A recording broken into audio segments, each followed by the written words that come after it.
Ser podcast.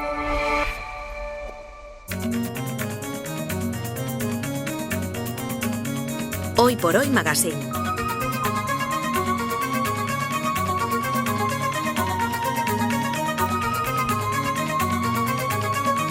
Ser podcast. Parlami dell'esistenza di mondi lontanissimi, di civiltà sepolte, di continenti alla deriva.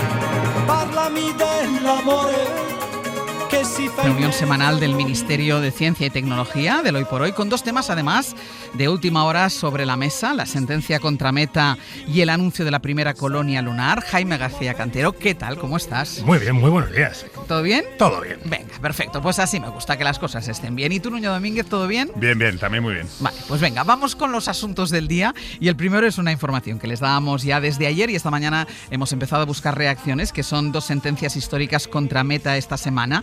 Anoche en Los Ángeles condenaron a Meta y a YouTube, que pertenecen a Google, por dañar la salud mental de una joven con sus productos que producen adicción. Y unas horas antes, en Nuevo México, fue condenada a pagar $375 millones por un jurado popular porque, según el fiscal, los ejecutivos de Meta sabían que sus productos hacían daño a los niños, despreciaron las advertencias de sus propios empleados y mintieron al público sobre que lo sabían. Hoy el jurado se ha puesto del lado de las familias, los profesores, los expertos en seguridad infantil, y han dicho basta. Yo creo que es una sentencia histórica. Son dos sentencias históricas sobre temas relacionados, pero muy diferentes, y creo que además van a abrir vías absolutamente paralelas, pero separadas, y creo que es una muy buena noticia para todos. De hecho, ayer creo que muchísima gente estaba un poquito más tranquila viendo, y es una cosa que hemos dicho aquí, que no hacen falta nuevas leyes para protegernos contra estos imperios. Lo que hace falta es que cumplan las de siempre. Sí. Y hay cosas que estaban incumpliendo. El caso para hablar de los dos, ¿no? Sí. El caso, vamos a decir, el mayor de los casos, que es el de la chica de 20 años. Bueno, este es el caso, para mí es el más diferente, porque esta es una particular, sí.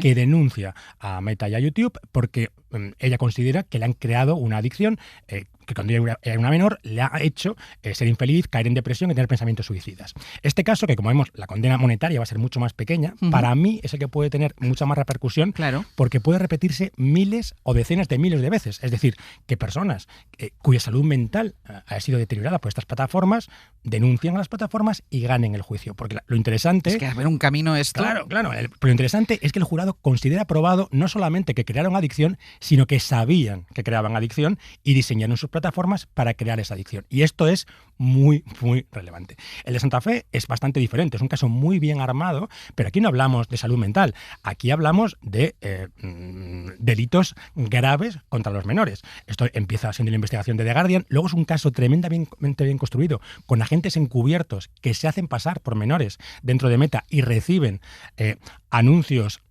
acoso, y no son protegidos de ninguna manera. Es decir, esto ya no solamente es que perjudiquen la salud mental, es que han permitido abiertamente indicios de tráfico sexual, de abuso sexual en sus plataformas. Y una vez más, el jurado considera, uno, que Meta lo sabía, y esto es muy importante. Dos, que sabiéndolo no hizo nada para proteger a los menores. Entonces, son dos vías diferentes. Creo que la vía de la particular es una vía que puede tener muchos más casos. El otro es un caso más difícil de armar. Pero claro, es que el de la vía de la particular, esta mañana hablábamos ya de miles de denuncias que puede haber ya en los despachos de abogados en los Estados Unidos, sobre todo porque sabemos además cómo funciona, claro. Y con expertos que ha hablado Mariola Lourido, que lo hemos contado esta mañana, comparan esto con las denuncias que hubo contra las tabacaleras. De hecho, la comparación entre las redes y la industria tabaquera, claro, lleva mucho tiempo existiendo, pero esto se parece muchísimo, ¿no? Y ahora, como bien decías, el sistema en Estados Unidos que premia, ¿no?, la repetición de casos similares, creo que esto puede ser un problema muy serio para Meta, que seguro va a recurrir, y veremos cómo acaba esto, ¿no? La carrera no ha acabado, Meta va a recurrir, seguro, ¿no?, que va a recurrir. Meta va a recurrir, tiene que pagar unas multas que en el caso de la sentencia de Nuevo México es muy abultada, pero esto le va a hacer cambiar. Porque claro, si esto al final sí que son sentencias favorables, se limitan a pago de multas, que no sé hasta qué punto económicamente puede asumir, si son muchas las denuncias, pero ¿va a cambiar algo? Bueno, este es el tema. Bueno, es verdad, decimos, es muy alta.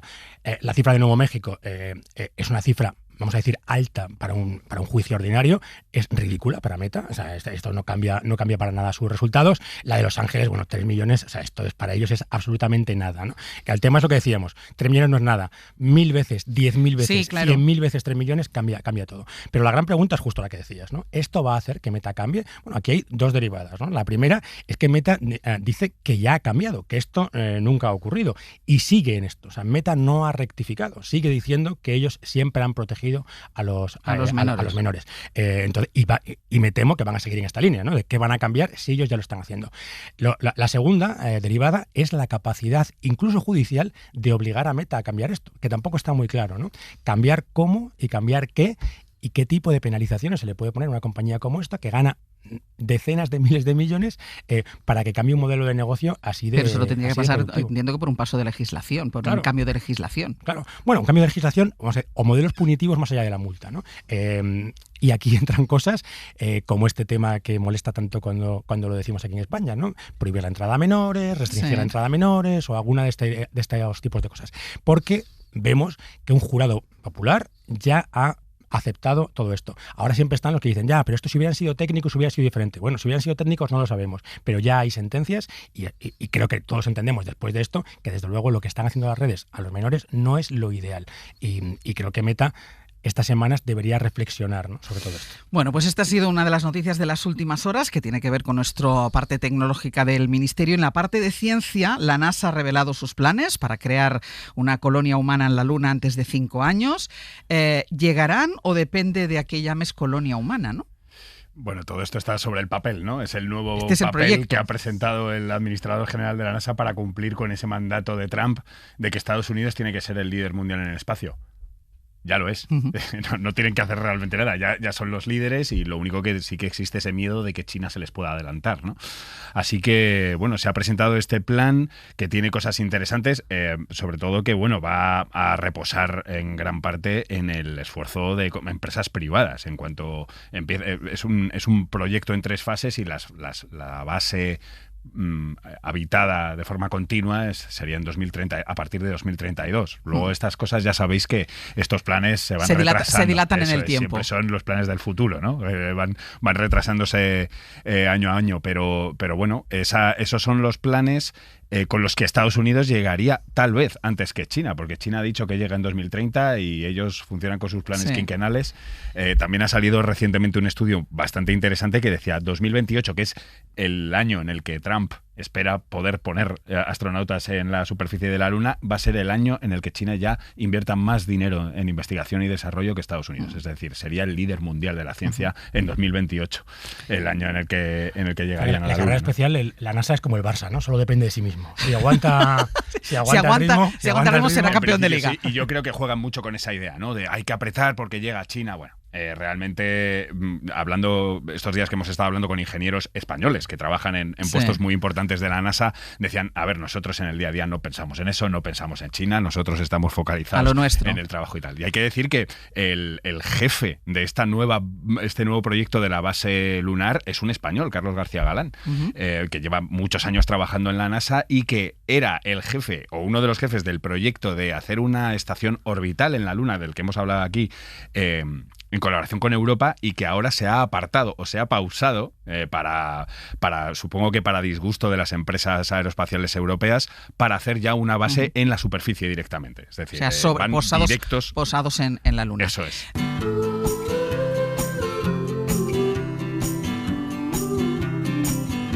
Hoy por Hoy Magazine. Ser podcast. Gold teeth and a curse for this town. All in my mouth. Only I don't know how they got out here. Turn me back into the bed. Aquí estamos con Nuño Domínguez, con Jaime García Cantero, con nuestros ministros de Ciencia y Tecnología, y decía, bueno, vamos a cruzar los dedos, porque digo, nos explicas dónde vas a estar el día 1, pero crucemos los dedos. Crucemos los dedos, si nada se tuerce con el cohete más potente de la historia de la NASA, estaremos allí en el Centro Espacial Kennedy en Florida para verlo despegar, esta primera misión tripulada a la Luna en más de 50 años. Misión tripulada a la Luna que no se posará en la Luna, sino que va a orbitar. Va a orbitar la Luna, va a dar la vuelta por la cara oculta y va a regresar, pero esta vez la primera mujer que va a la Luna, el primer negro que va a la Luna y también el primer canadiense, hay que decirlo porque, a ver, el pobre hombre también tiene su... ¿Y hasta qué momento se puede aplazar? Hasta el último momento, incluso con los tripulantes dentro de la nave. Sí. Todo esto está protocolizado, es tremenda la cantidad de sistemas, son miles y miles de sistemas que pueden fallar y todo está totalmente medido. Si hay un X% más de fuga de combustible o una duda razonable en cualquier sistema tal, se puede abortar la misión en cualquier momento. De hecho, el otro día hablando con ingenieros te dicen, no, y ya una vez despegado también hay posibilidades de cancelar la misión o de regresar con la tripulación a salvo a la Tierra casi en cualquier momento. Lo único que, y esto es muy bonito, va a haber un momento en el que se van a encender los cohetes, los motores, y ya se van a ir hacia la Luna, y en ese momento ya están dejando la Tierra y se van a otro mundo. Ese momento, decían, va a ser lo realmente histórico. Estamos enviando a 4 personas a otro mundo y ya no hay, por así decirlo, vuelta atrás. Tienen que ayudarse de la gravedad, de la fuerza de gravedad de la Luna para quedar captados por esa fuerza de gravedad, dar la vuelta a la cara oculta, viendo detalles de la cara oculta que probablemente ningún humano ha visto y después volver a la Tierra 10 días después. Ahí iba a decir 10 días. Son 10 días de misión. 10 días orbitando alrededor de la Luna. Bueno, realmente son 3-4 días, si no recuerdo mal, orbitando, o menos incluso, y es el camino hacia la Luna. El trayecto de ida y el trayecto de vuelta. El trayecto de ida y el trayecto de vuelta. Lo que pasa es que los 2 primeros días se van a hacer un montón de maniobras en la órbita terrestre para ensayar lo que tiene que pasar para cuando aterricen realmente en la Luna, que es acoplarse con los módulos dichosos que tiene que diseñar Elon Musk o Jeff Bezos para aterrizar en la Luna, porque van a ser compañías privadas de estos 2 magnates las que lleven la primera tripulación humana a la superficie de la Luna en 50 años. Entonces van a ensayar ese acople que en 2028 tendrán que hacer realmente para irse a la Luna y aterrizar allí, ¿no? ¿Y el protocolo Nuño está automatizado o hay alguien que pueda tomar decisiones aparte de ese protocolo? Me refiero a la idea de que posiblemente esté el presidente Trump y sabemos que a él le gusta tener la última palabra sobre todo. Es decir, ¿me estás diciendo que los técnicos estén diciendo... Oye, coge el mando que te voy a decir lo que tienes que hacer? O decir, asumamos este riesgo, tenemos que ir, ¿no? Por esta carrera que hacíamos antes, ¿no? Que es una decisión política el decir, mira, asumamos este riesgo, yo creo que los chinos vienen muy rápido y hay que... ¿esto es posible o no? ¿O esto está tan automatizado que es imposible saltarse esos criterios? Políticamente es posible, es decir, Trump ha dado ese mandato de tenemos que llegar antes que los chinos y eso es así. Y bueno, la NASA puede apretar hasta cierto punto, es decir, puede acelerar mucho las cosas, pero claro, en cuanto se pone en peligro la integridad de los astronautas, ya sí que hay unos protocolos que no puedes saltarte. Es decir, no puedes ponerles en riesgo en algo que sabes que es un riesgo, ¿no? Pueden suceder cosas que no están previstas, pero no puedes llevar a una tripulación a riesgos no aceptables.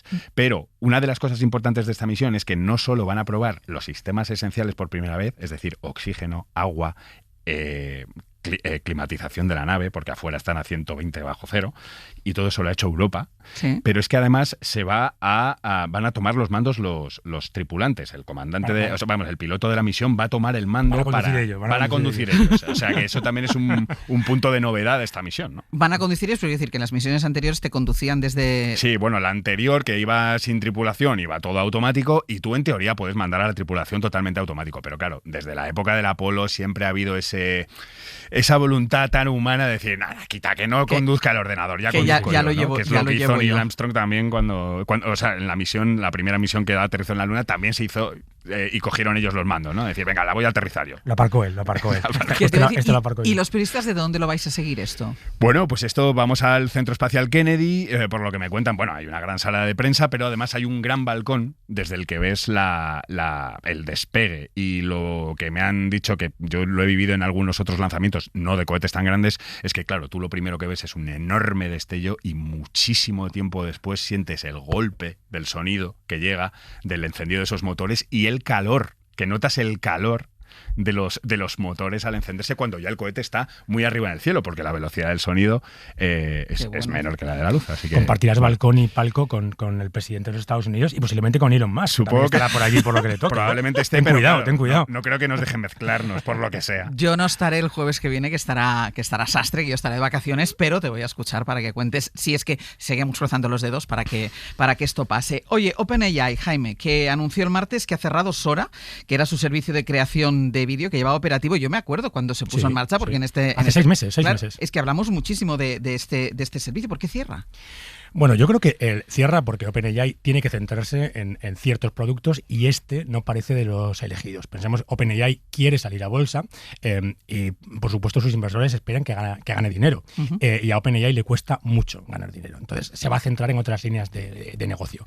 Para que nos hagamos una idea, porque yo creo que el cierre ejemplifica muchas cosas. Se calcula que en estos 6 meses que lleva funcionando, Sora ha ingresado unos $2 millones de ingresos en 6 meses.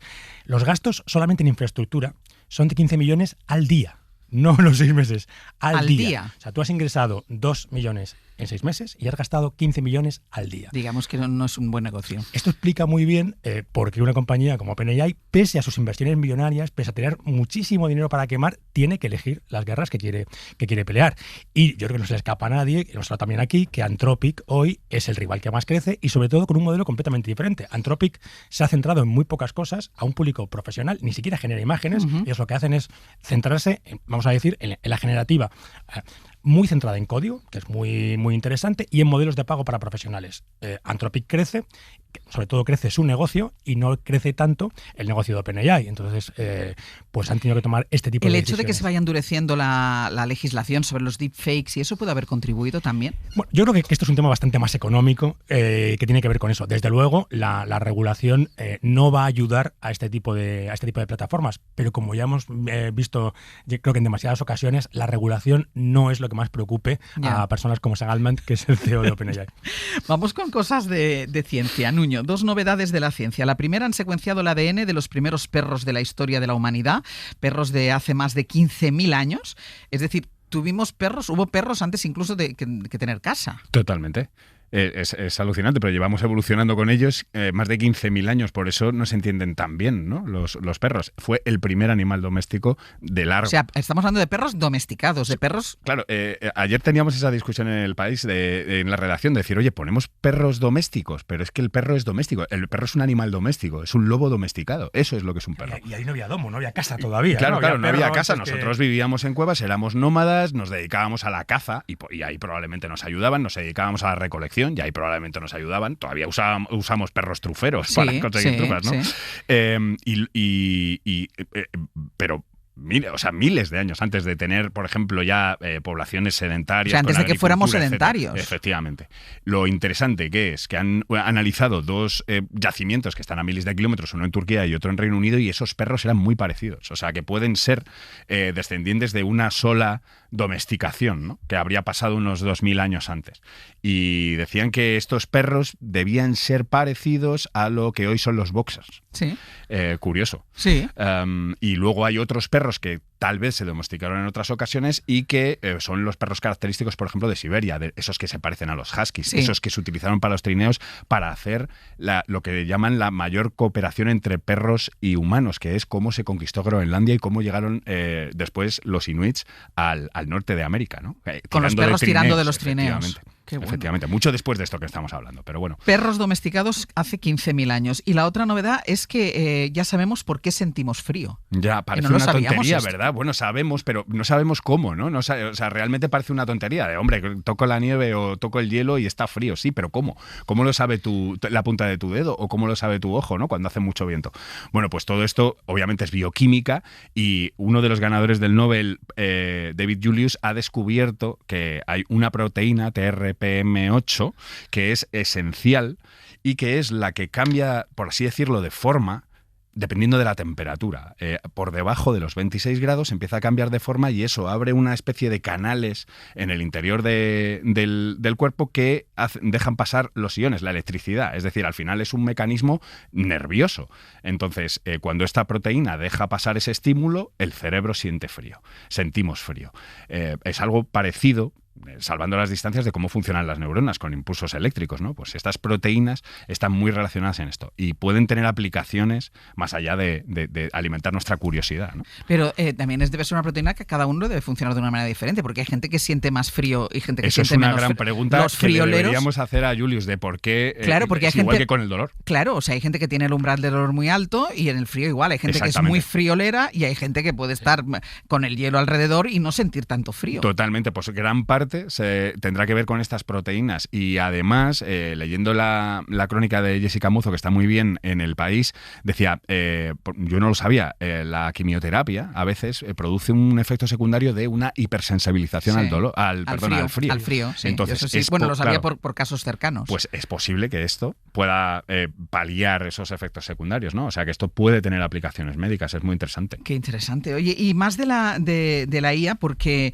el otro día, ayer yo creo que fue, es que se me confunden los días, hablábamos de un informe que ha hecho la Oficina de Perspectivas de Moncloa, del gobierno, que dibujaba cómo sería España en el año 2030 y pico, si no entraran, o sea, si dejara de entrar el 30% de los inmigrantes. Y era un estudio que estaba muy bien y dijo una cosa a La Salle, que dice, se ha considerado la variable de la digitalización, del uso de la inteligencia artificial en los empleos, y es verdad que era una perspectiva que no se había hecho. Y esto me viene al caso por esto que te voy a preguntar de Anthropic, que mide qué empleos se están automatizando realmente. Bueno, a ver, el estudio de perspectiva en concreto, no habla de inteligencia artificial, pero en el departamento de perspectiva hay gente que sabe mucho de inteligencia artificial. Pero nos llamaba la atención eso, que se hacía el dibujo de cómo sería este país a 2030 y pico, pero no se contaba, porque se hablaba de la destrucción de empleos, de los médicos que faltarían, pero claro, no apuntaba la variable de la inteligencia artificial. Cuyas perspectivas cambian casi semana a semana, ¿no? Es complicado de ver. El estudio de Anthropic, que es muy revelador, creo que clarifica un tema o una sensación que todos teníamos, ¿no? Que el impacto en el empleo está muy centrado en algunas profesiones. Esto hay un informe de McKinsey hace 2 años que ya iba por ahí, que hay ciertas tareas muy concretas en las que el impacto está siendo rapidísimo. Y hay alguna en la que insiste Anthropic que es bastante inesperada, ¿no? Que, por ejemplo, los programadores, es decir, gente que trabaja en el sector de la tecnología. Claro, yo recuerdo haber dicho en este programa que los programadores tenían el futuro asegurado. Claro. Bueno, nosotros, y aquí en la Comunidad de Madrid se quería formar a todos los niños en programar, todo lo demás. Ojo, porque creo que es importante decir, esto no quiere decir que no sea bueno aprender a programar. Igual que, aunque tú no puedas vivir de escribir cartas, está muy bien saber escribir a mano, ¿no? Pues esto es igual. Sigue siendo bueno saber programar, pero trabajar solo de programador a lo mejor no es tan fácil en los próximos tiempos, como hemos visto, con herramientas como la de Anthropic, que es además el que hace el estudio, programa mejor y más rápido que casi cualquier programador. Es interesante porque habla de muchos trabajos diferentes que todos tienen en común la relación con el teclado, ¿no? Porque habla de programadores, habla de gente que se dedica a introducir datos, esto obviamente la inteligencia artificial va a acabar con ellos, habla de marketing analítico, es decir, personas que escriben informes sobre determinadas cosas. Hay un tipo de trabajos muy definidos que en el muy corto plazo corren bastante riesgo. Quizás la pregunta es, ¿y el resto de trabajos? Porque si nos hubieran preguntado, lo decías tú, hace 6 meses decíamos, los programadores están salvados. Ahora vemos que no están tan salvados. ¿Cuáles son los que ahora creemos que están salvados? Que no lo estarán. Pero creo que el impacto de la inteligencia artificial en el empleo va a ser mucho más grande del que creíamos y deberíamos empezar a pensar. ¿Qué dicen los periodistas, Jaime? Una pregunta para un amigo. Bueno, los periodistas, los guionistas, porque se ha metido todo el mundo en el mismo saco, lo que dicen es que hoy, sobre todo los que corren peligro son los más juniors, a la gente que está empezando en esta profesión. Que es verdad que esto es aplicable a casi cualquier cosa. La gente que va a entrar es la que tiene más complicado. Yo hace unas semanas coincidía con un guionista muy conocido de este país y él me decía y esto es en España ya, no es el futuro y no es en Silicon Valley ni en Hollywood, es aquí. Él me decía que nota mucho que para escribir un guión de una serie o de una película, por supuesto nadie piensa en inteligencia artificial, pero para hacer ese primer desarrollo de guión con el que vas a hacer un pitch, con el que vas a presentar una oferta a una productora, eso ya te digo yo que esto está funcionando. Lo está haciendo ya la inteligencia artificial. Y parece que no, pero dice, y este que era el trabajo muchas veces de eso, ¿no? Guionistas que están empezando, de una gran productora, pues de la gente más junior y todo lo demás, ese trabajo está desapareciendo porque lo hace la inteligencia artificial y lo hace bien la inteligencia artificial. Y ese puesto no te hará falta porque te lo hará la inteligencia artificial. Lo que yo creo que sí está asegurado son lo que se llamaba los oficios. O sea, yo creo que el que te alicata los baños y el fontanero y todo esto está asegurado de momento. De momento, absolutamente sí. O sea, todo lo que sea hacerlo con las manos y no con el teclado, parece que está asegurado. Vamos a ver, porque aquí la siguiente derivada son los robots, ¿no? Y los robots veremos a ver qué son capaces de hacer. Pero hoy, desde luego, los fontaneros, los cocineros tienen el trabajo asegurado. Lo dejamos aquí. Yo os escucho la semana que viene con mucho interés desde el lanzamiento. Ojalá que sí. Hasta luego, chicos. Hasta la semana que viene.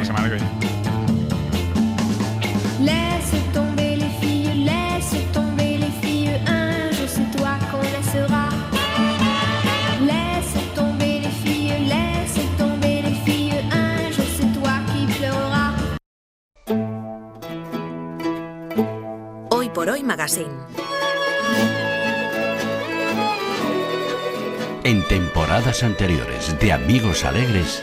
Un episodio de tus memorias, Manolo, que me ha hecho mucha gracia es lo del tonto contemporáneo. A Luis Carandel y a ti se os ocurrió crear el premio Tonto Contemporáneo para distinguir a un cierto tipo de trepas, pedantes o explicadores de lo obvio. Cuéntanos cómo fue la conversación en la que Luis Carandel le explicó la idea del premio a Jesús Aguirre, duque de Alba.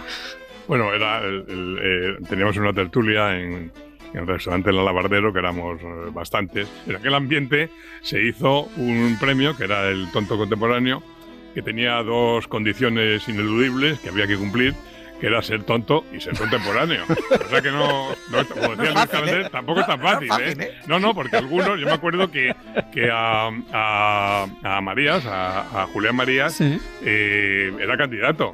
Y no se le dio por no ser contemporáneo. O sea que no, era una cosa muy seria. Tonto sabía, ya contemporáneos pues era más complicado. Y entonces, bueno, Luis Carandel, que tenía mucho más cara que yo, llamó, se lo dimos a Jesús Aguirre, duque de Alba, se lo dimos y a Jesús Aguirre le pareció estupendo. Y entonces le pareció estupendísimo cuando dijimos que dábamos un premio que se llamaba Tonto Contemporáneo. Le pareció una idea genial. Y entonces dijo, bueno, es que tienes que venir porque te lo hemos dado a ti. Entonces ya la cosa se empezó a poner peor. Y él dijo, no, pero yo no recuerdo haberme presentado ese premio, o sea que no voy. No.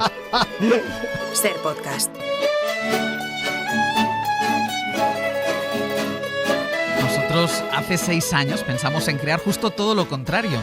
En lugar de un premio para tontos contemporáneos, tampoco en esta época faltarían candidatos, nos decantamos por un club de amigos y amigas alegres con quien festejar la vida y por eso recurrimos a su gestor, a Luis Alegre, para que nos presente a esos lúcidos candidatos con los que compartir momentos como los vividos hace un par de temporadas junto a Manuel Gutiérrez Aragón. Y con esta sencilla premisa, sin más pérdida de tiempo, nos amistamos esta mañana con la actriz Iva Buch.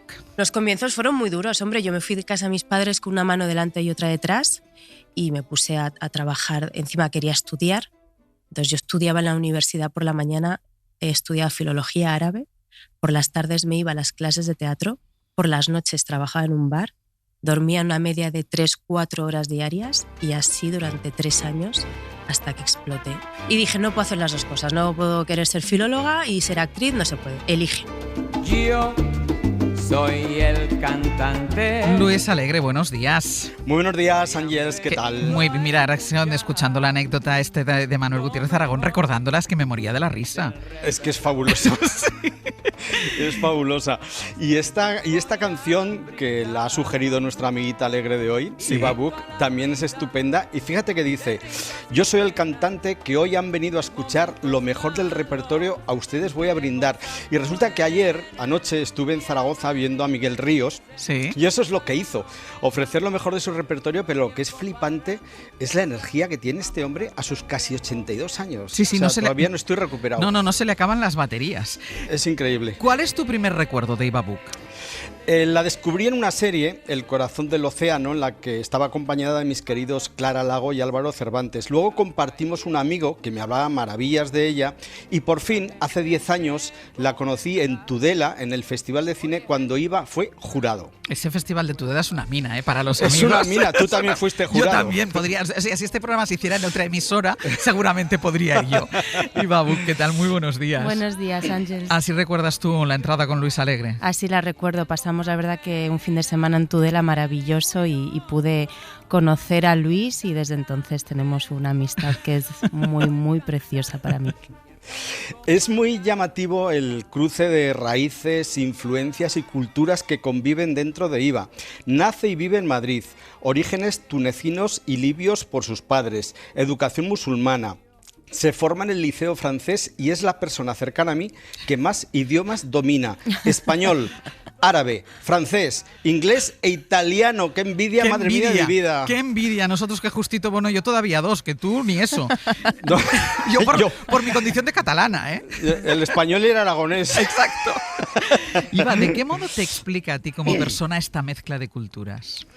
Bueno, me explica, me fundamenta y me define absolutamente porque además es que soy una persona apasionada del mundo y de las otras culturas, y más si son culturas minoritarias, más me interesan, más me interesa indagar en ellas, y yo creo que de ahí mi curiosidad en saber defenderme en muchos idiomas para poder viajar, que me encanta viajar. De hecho, salgo de aquí, me voy corriendo al aeropuerto y estoy así todas las semanas. Me encanta conocer al otro, y cuanto más raro y desconocido más me interesa. También vengo de unos padres que llegaron aquí como inmigrantes, que tuvieron que darse a conocer y que tuvieron que encontrarse a gente probablemente con la misma empatía que yo tengo hoy en día, que quisieran descubrirles y descubrir su cultura y abrazarlos. También Iva es la única persona que conozco que ha estudiado interpretación y, ojo, como ella mismo comentaba antes, filología árabe. Por impulso vocacional, que entiendo que una parte sí, por esto que me estabas contando, o por tener siempre un plan B si no funcionaba esto de la interpretación. Pues fíjate, cuando decidí estudiar filología árabe no tenía nada que ver con un plan B, tenía mucho más que ver con entender un poco de dónde vengo, entender mis raíces, por una simple curiosidad, pero jamás lo entendí como un plan B. Luego es verdad que cuando fueron pasando los años pensé, bueno, si esto de ser actriz no se me da bien, pues bueno, podría dedicarme a ser arabista, pero que va, fue una cosa muy, muy vocacional. Y sin embargo la interpretación sabía que era lo que me movía. ¿Desde pequeña? No tan pequeña, no. Desde la adolescencia, que empecé a hacer teatro en el cole, y la verdad que era un refugio para mí, porque en el escenario me aislaba del mundo. Tuve una adolescencia complicada y entonces en ese escenario me olvidaba de todo, me metía en otros personajes, en otras pieles, en otras historias, y me ayudaba muchísimo a vivir de una manera más liviana mi día a día. Y luego también era una enamorada, y lo sigo siendo, de las letras. Entonces en esos libros yo me zambullía y en esas historias me metía y me perdía. ¿Y tu familia entendió, te apoyó en tu decisión de dedicarte a la interpretación? Bueno, no especialmente. Entiendo que tampoco es fácil decir mamá quiero ser artista, pero bueno, no me entendió en general nunca, no solo con lo de la interpretación, ¿no? Por eso lo de la adolescencia complicada. Exacto, había ya ciertos pensamientos que nos hacían ser bastante diferentes, ¿no? Un silencio muy presente en casa, y yo era todo lo contrario, más comunicativa y quería entender todo el rato todo, ¿no? Y entonces, bueno, no me apoyó especialmente, pero bueno, pues no les quedó otra que aceptarlo. Tampoco se opusieron, pero no me brindaron su apoyo. ¿Y después reconocen o han reconocido tu éxito en esa decisión? Sí, hay discrepancias todavía. Una parte sí y otra no. Yo creo que es muy difícil cambiar a las personas, pero bueno, se trabaja en ello. Antes, Iva, también te escuchábamos que no te libraste de emplearte en otros trabajos hasta que pudiste salir adelante con la interpretación. Bueno, que va, hasta que no empecé con mi primer trabajo de actriz. O sea, yo empecé a trabajar ya con 15 años. Yo ya era profesora particular de los más pequeños, niñera de los hijos de mis profesores, porque hacía yo por caerles muy bien a mis profesores para que los fines de semana me contrataran para cuidar a sus hijos, porque yo quería ahorrar como una hormiguita para irme de casa con 18 años, y así lo hice. O sea, tu voluntad de independencia desde pequeña. Sí, de independencia y de libertad era muy fuerte, y la verdad que me ha ayudado muchísimo a llegar hasta donde estoy hoy, ¿sabes? Y sí, bueno, trabajé de todo, pues eso, pues vamos, y luego ya con 18 poniendo copas en 50.000 millones de bares, llegaba hasta a repartir propaganda en la calle, en la boca de metro del Puerta del Sol, en pleno agosto con el calor, que ahora cuando veo a esas personas me dan pena, pero digo, qué pena, si yo he sido de eso y estaba muy feliz y me ganaba poquísimo, pero bueno, había que hacer lo que fuera para salir adelante. Para ir ahorrando. Exacto. Hubo un momento crucial en la vida de Iva, en la serie El Príncipe, con la que hace unos 12 años nos embrujó. El impacto popular de su personaje, Fátima, fue tremendo. ¿Cómo te alteró eso la vida? O sea, de ser alguien que podía estar repartiendo propaganda en la puerta del metro, a ser alguien que si entraba en el metro se la comían. Bueno, de hecho es que ahí tengo una anécdota, por cierto, que yo no me di cuenta del éxito del Príncipe, porque es verdad que eso te descoloca, pero no lo asimilas. Yo tenía una vida muy discreta, muy anónima, normal, obviamente caminaba normal y cogía el metro. Entonces yo me acuerdo que un día cogí el metro. Después, yo qué sé, a veces ya se había estrenado el tercer capítulo El Príncipe una mañana y coincidió como con una excursión de unos adolescentes del cole y me reconocieron y la avalancha fue tal hacia mí que entendí, wow, creo que en un tiempo no puedo coger el metro porque esa claustrofobia que sentí con ese vagón cerrado y 25 niños abalanzados sobre mí pidiéndome fotos y autógrafos y todo, queriendo tocarme, dije, bueno, aquí ha pasado algo, ha habido un cambio en mi vida, pero en realidad lo entendí más tarde, ¿eh? No lo entendí en el momento en el que estaba aconteciendo realmente el éxito. Y cuando lo entiendes, porque es verdad que el éxito súbito uno no es consciente, pero cuando lo entiendes, ¿te cambió a ti? ¿Iva fue otra persona a partir de entonces?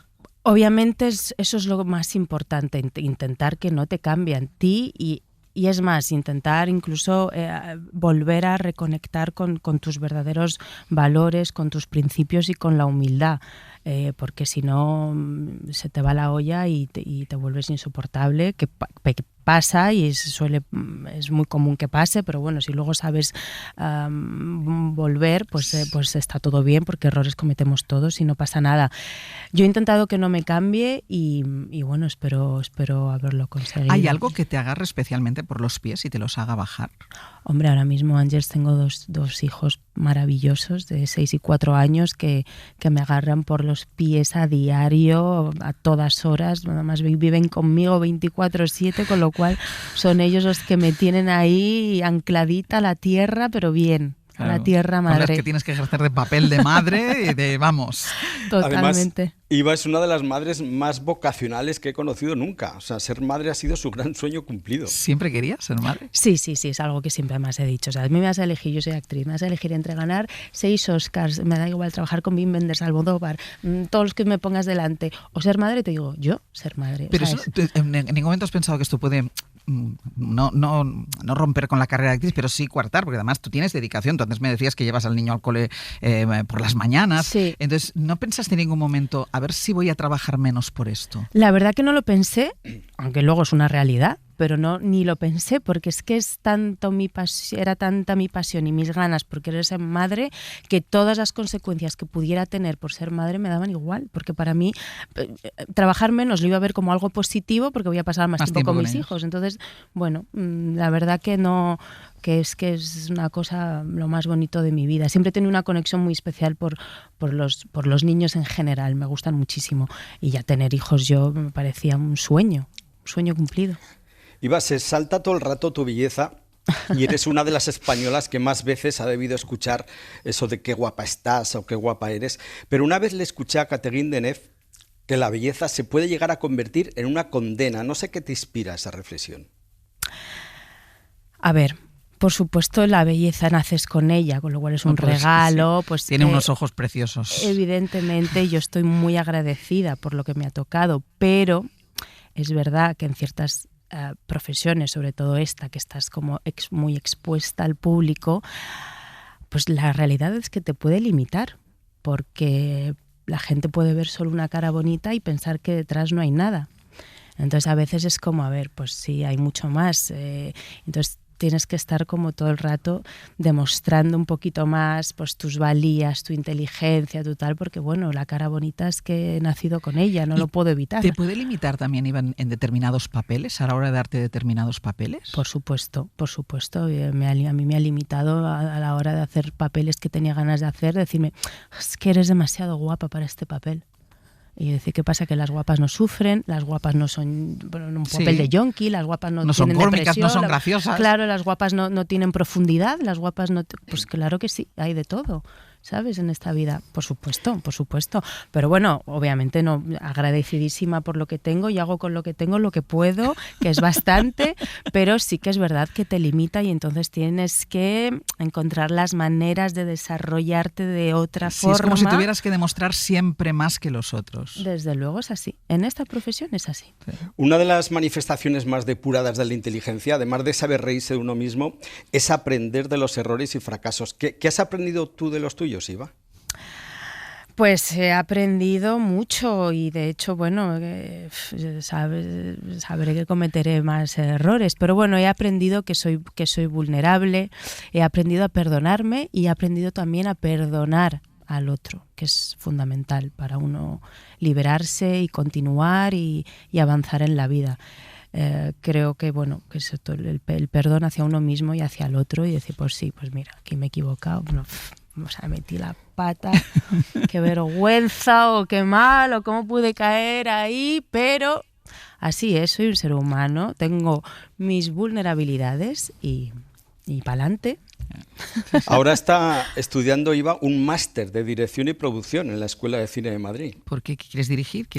Bueno, sí, bueno, me interesa, pues sí, quiero, estoy como más enfocada hacia la producción, pero bueno, también quería probar la dirección para ver qué siento, pero sí tengo esa curiosidad por contar historias desde otro punto de vista y sobre todo por tener un poquito más de poder de decisión y de creatividad. Y para eso tienes que producir. No, entiendo que no es solo ser esa actriz que pasa y que sino saber, y además incluso para cuando te dirijan o cuando te produzcan. Bueno, totalmente. ¿No? Totalmente. Es que ya solo estudiarlo por cuando a la hora de ser actriz me elijan yo ahora mismo, o sea, es que sé un montón de cosas que no sabía y que nadie te enseña y que yo creo que además les gusta no enseñarte. Claro. ¿no? Pero ahora... Bueno, sí. Algunos de los grandes refugios de Iva, además de sus afectos, son el yoga, el deporte, la terapia y el flamenco, del que es una completa entusiasta. ¿Y eres buena bailando? Sí, bailé muchos años también de jovencita en Amor de Dios. Aprendí a bailar, la verdad. Tuve un profesor maravilloso que se llama Cristian Almodóvar y me encanta el flamenco, la verdad. Y además tengo muchos amigos músicos flamencos, muchos amigos gitanos músicos flamencos y paso mucho tiempo con ellos y es de las músicas que más me entusiasman, que más me gustan y que más me acompañan en el día a día, la verdad. Pues para cerrar la conversación no ha escogido flamenco, siendo una apasionada del flamenco, ha escogido este tema de una legendaria cantante argelina, Warda Al Jaissire, ¿no? Sí, sí.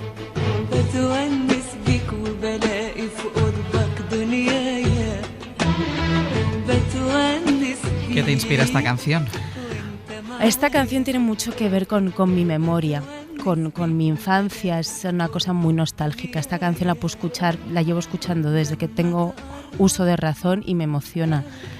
Me emocionan esas mujeres como Warda, árabes, que lucharon por la independencia de su país, tan importante para Argelia y para todo el Magreb en realidad, y con esas letras tan románticas, ¿no? Y a veces incluso ardientes. Entonces, no sé, Warda me emociona mucho, Kulthum me emociona mucho, Fairuz, todas esas mujeres árabes cantantes me vuelven loca. No me queda tiempo porque me quedan 30 segundos, pero me quedo con las ganas de preguntarte cómo estás viviendo la actualidad. Bueno, pues estoy muy enganchada a la actualidad, estoy asombradísima con lo que está pasando, con muchísimo dolor por Palestina y por el Líbano y por Irán, y ojalá alguien dé un buen golpe sobre la mesa y frene las locuras de Donald Trump. Ha sido un gusto, Iva. Igualmente. Te apuntamos ya a la lista de amigos. Muchísimas gracias. Un beso muy grande. Un besito. Luis, gracias. Un beso. Hasta luego. luego. Un besito, Luis, te queremos. Yo también. Chao. Un beso.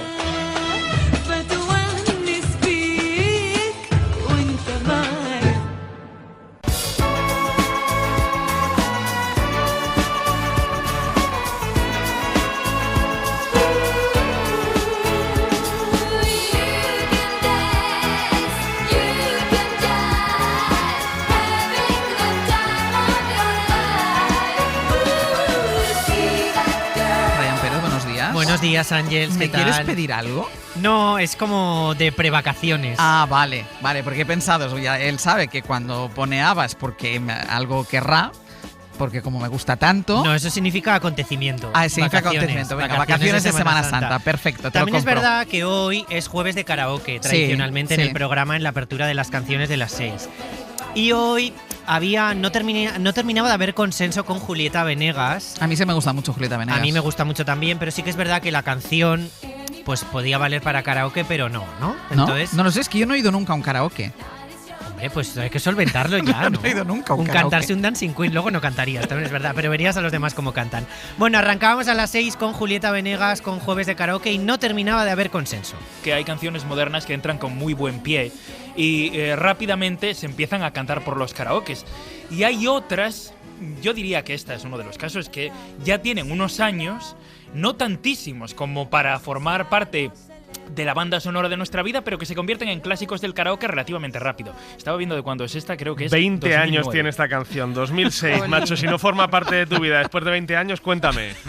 Bueno, de la vida en Como general siempre, de los españoles. tan directo. Vaya.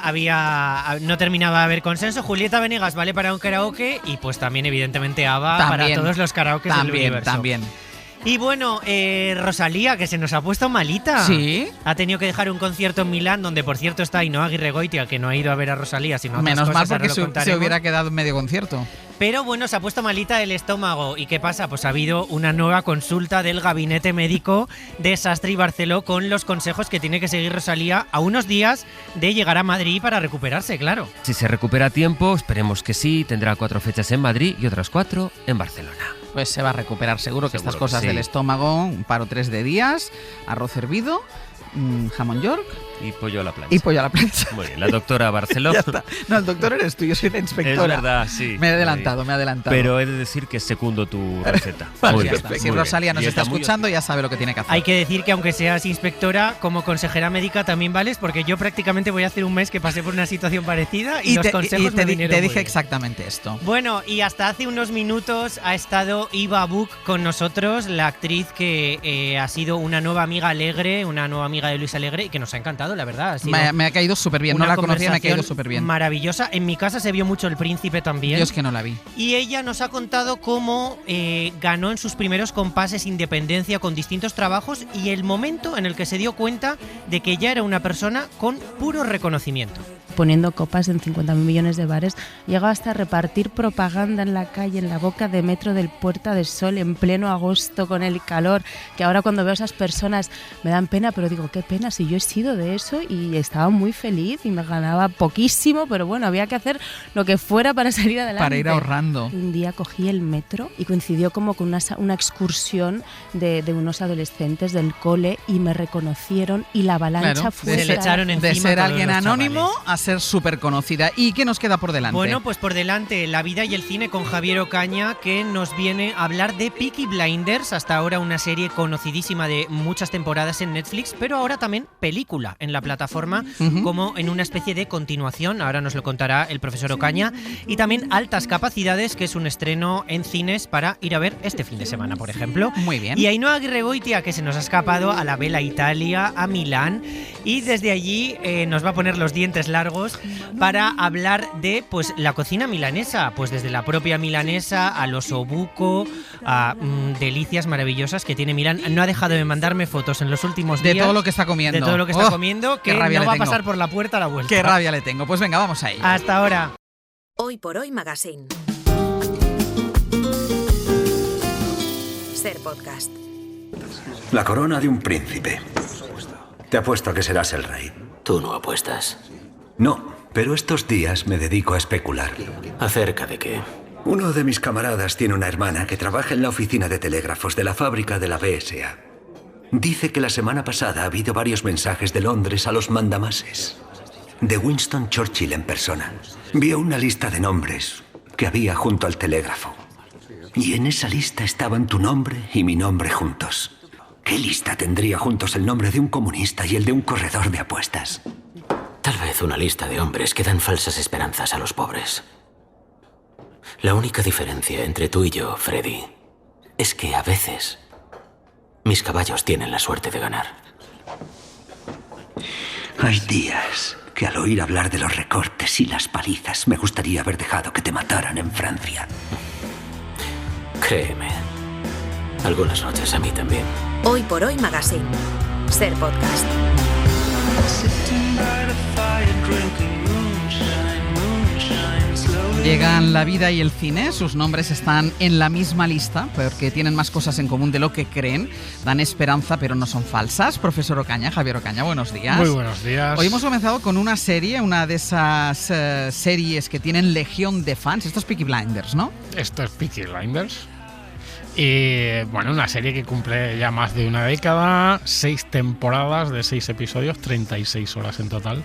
Así una nada. comunidad de fieles importante, y ahora se ha hecho eso que denominan un fan service, que es algo así como, bueno, pues un regalo para los fans, que es una película de continuación de esas 6 temporadas de la serie. Y esta mañana hemos contado una cosa que yo creo que es al revés, porque habíamos visto las películas de Harry Potter y ahora se ha convertido, esta mañana hemos hablado del tráiler. Yo se ha convertido en serie. Pensaba que me había librado ya de Harry Potter y ahora vuelve Harry Potter, pero en forma de serie. En forma de serie, pero para contar el primer libro de nuevo. Harry Potter y la Piedra Filosofal, serie de HBO. Bueno, pues es que las plataformas no saben cómo asegurar ya, no sé si, evidentemente no el prestigio, pero sí el dinero.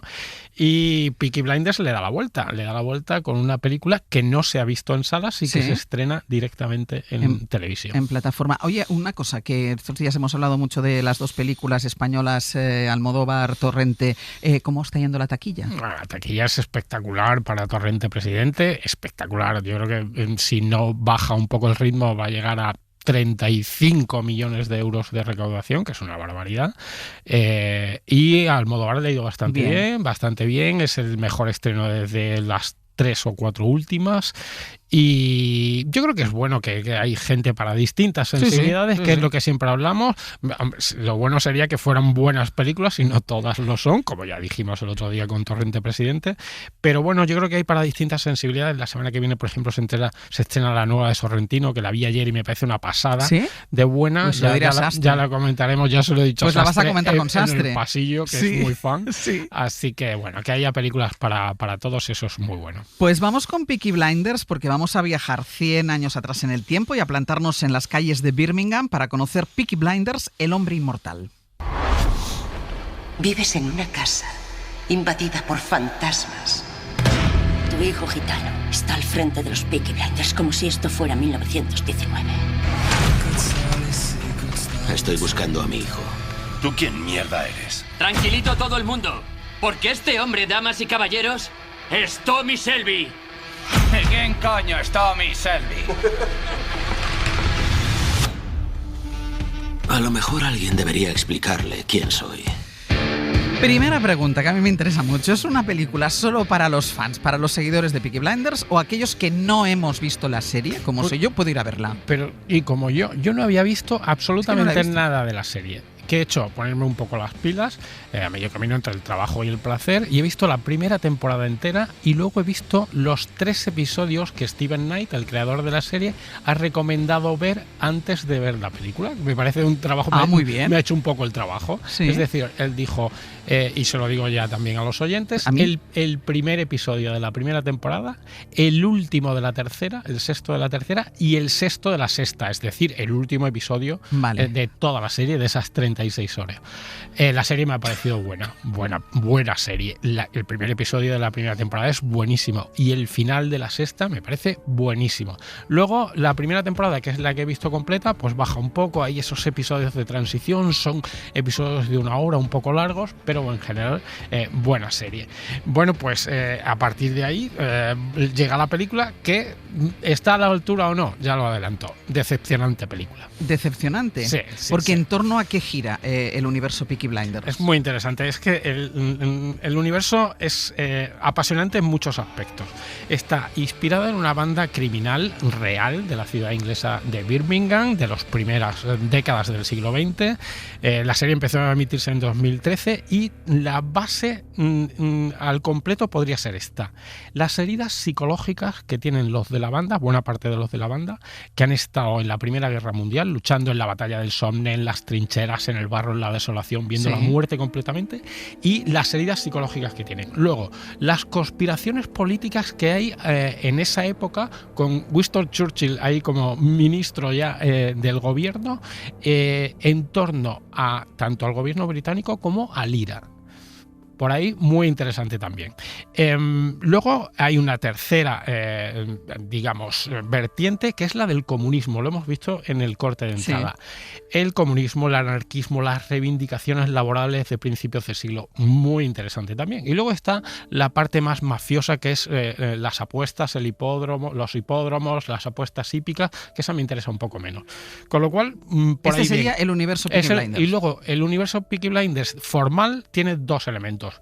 El vestuario apasionante de los tipos estos, que además es el vestuario real que tenía la banda, y luego los anacronismos musicales, es decir, música rock para ilustrar los años 20 del siglo XX. Esos anacronismos funcionan muy bien también. Y la película es de Stephen Knight, que Steven Knight, que es el creador de la serie. Eso es. Lo que pasa es que no la dirige él. Él vuelve a escribirla.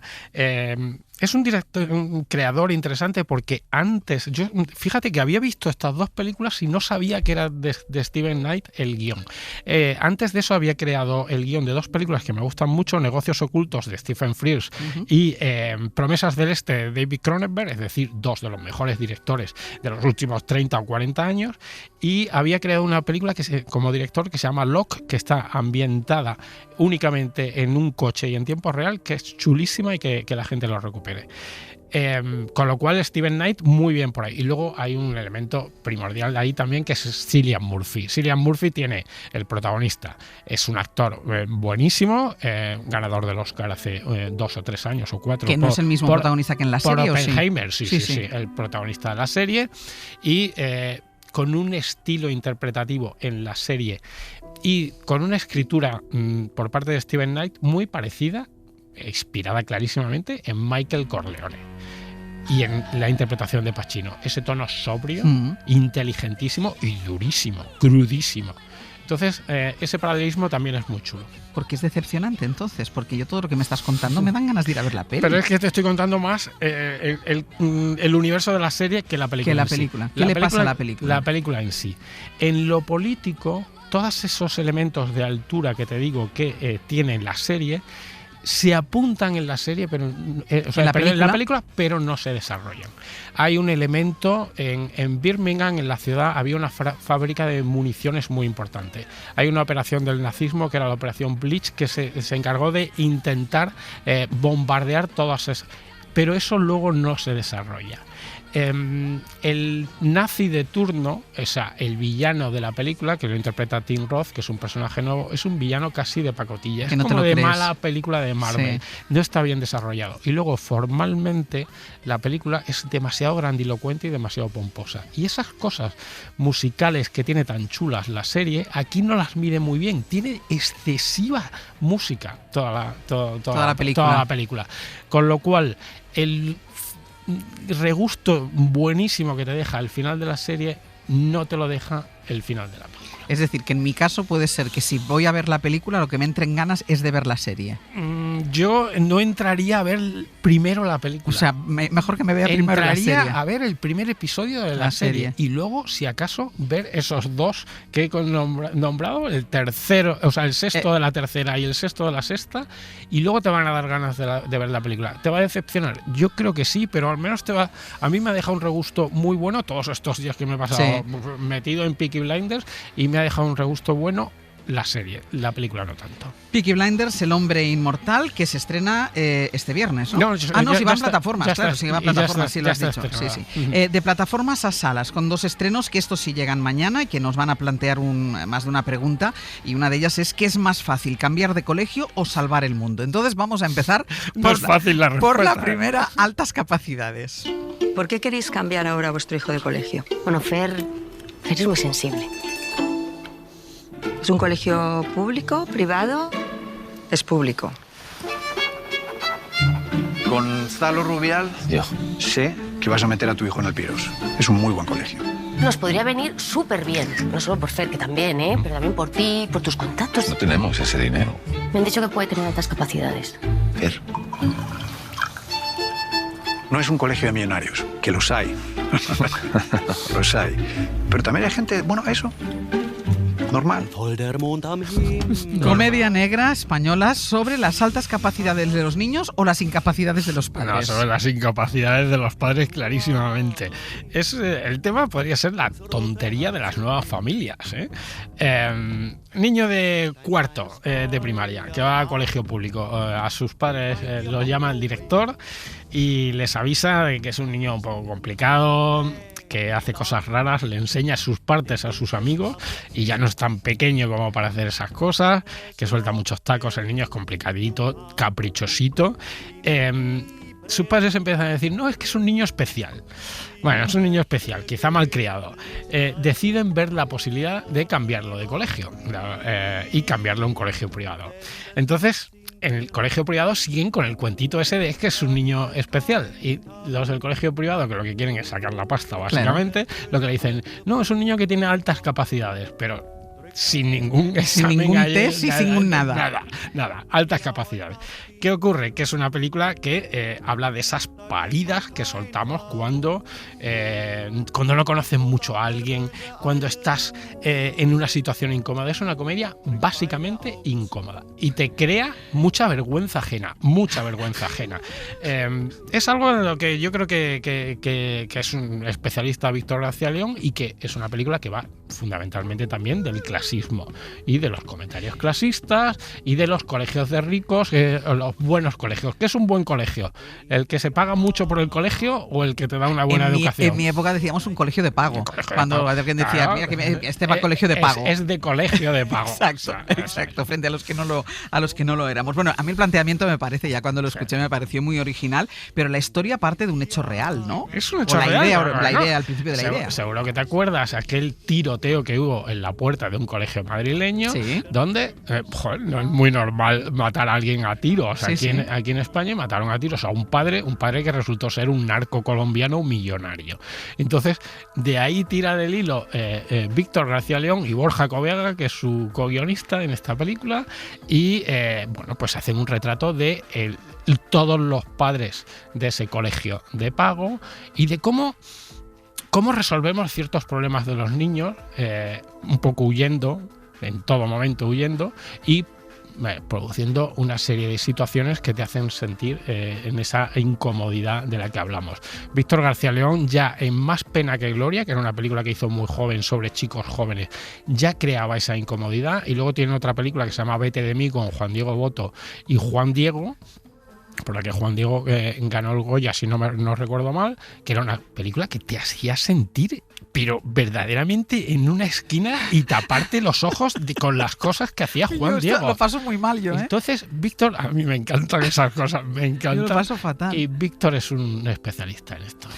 Los actores y actrices, Israel Elejalde, María Álvarez, Juan Diego Botto, que es que el otro día le dedicó su mirada, no sé si lo escuchaste, Maruja Torres le dedicó la mirada de primera hora de la mañana a esta película, porque le había gustado mucho. Y de Juan Diego Botto dijo una cosa que me encantó. Dice Juan Diego Botto que cada vez hace mejor de cabrón con lo buena persona que es. Pues mira, es una cosa alucinante cómo puede clavar un personaje tan odioso, tan odioso. El ritmo de fraseo que tiene, la mirada que tiene, los silencios que tiene para contestar, el tempo de comedia que hablábamos el otro día, del mal tempo de comedia que tiene Torrente Presidente, el tempo de comedia que tiene es verdaderamente alucinante. Israel Elejalde y Marian Álvarez están muy bien, pero creo que el que más destaca en ese papel, quizá porque es un papel que llena de comicidad la película, es el de Juan Diego Botto. Bueno, pues esta es Altas Capacidades, muy recomendable de todo el mundo que la ha visto preestrenos, así le ha parecido. Hay una cosa con la película que sí que me gustaría comentar en 30 segundos. Dudo si por una parte pienso, lo sencilla que es la hace mejor película, o le falta un pelín de ambición para ser una gran película. Y dudo entre las dos cosas, pero bueno, la duda a veces es buena. Pues está bien visto. Cambiar de colegio hemos visto que no es fácil. Pues salvamos el mundo. Soy Grace. Te llamaré Rocky. Estamos por lo mismo. Su sol también se muere. Si vamos a salvar nuestros planetas, debemos comunicarnos. Probaré una cosa. Tenemos unas 250 palabras. Vamos a ponerte voz. ¿Por qué está un maestro en el espacio?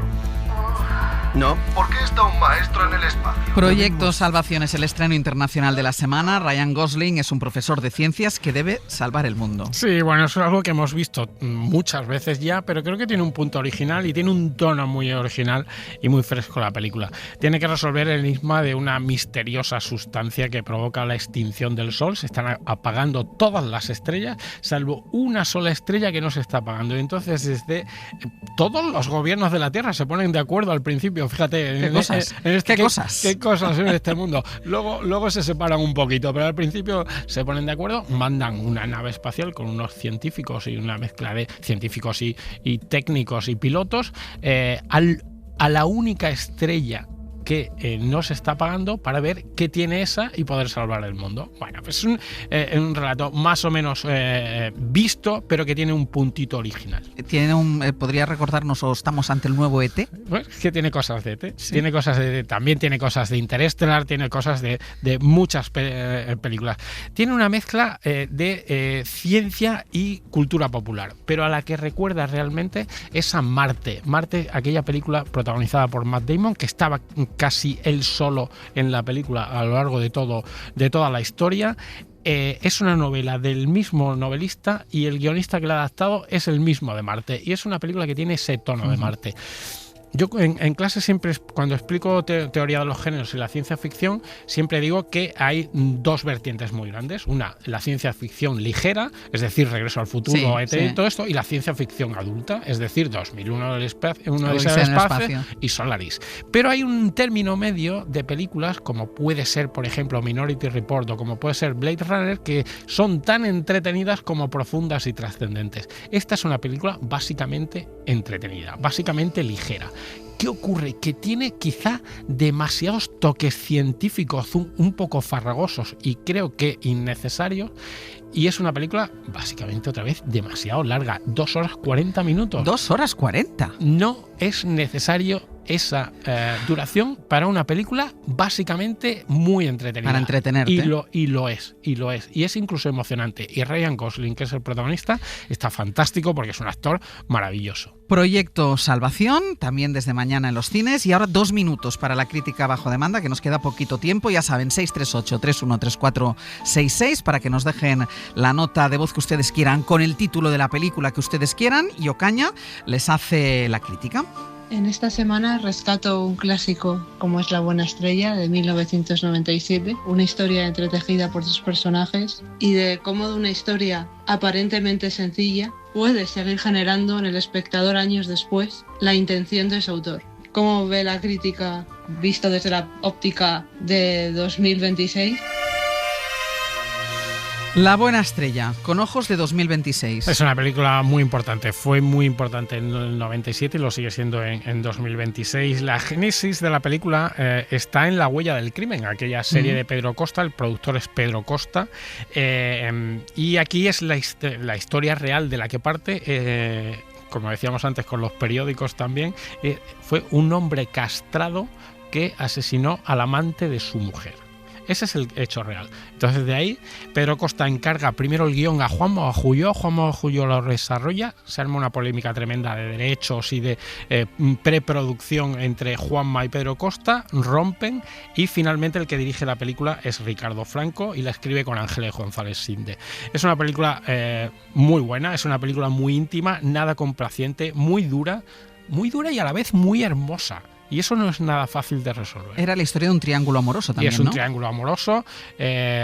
Aquí es una mujer tuerta con un marido estéril y un novio y amante maltratador. Oscurísimo, muy crudo. La vi hace no mucho, otra vez esa película para una cosa de trabajo.